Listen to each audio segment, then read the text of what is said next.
on a stretcher is placed in an ambulance as screaming and shouting compound the chaos around her.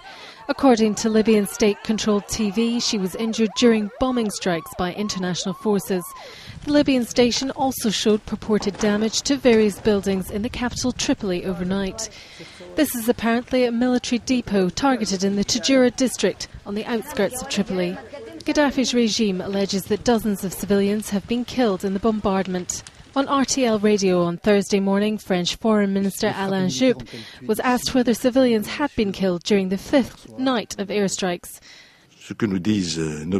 Our military forces are telling us exactly the contrary. To my knowledge, there hasn't been any civilian victims, to my knowledge. Meanwhile, in the east, these rebel fighters gathered on the outskirts of the key city of Ashdabia. Although the area seems relatively quiet, the heavily armed men are alert to any potential attack as the standoff between them and Gaddafi forces in and around the city continues. Through the group of rebel fighters, ordinary Ashdabia residents leave the city, fearing for their safety. The situation in Ashdabia is getting worse and worse as the days go by.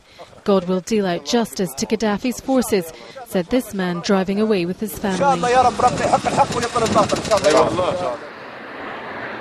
US F-18s landing at Italy's Aviano airbase.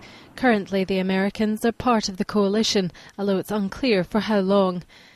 European Union and NATO chiefs are due to meet later over how best to coordinate the continuing airstrikes on Libya, something that has caused considerable diplomatic tension since the action began last Saturday.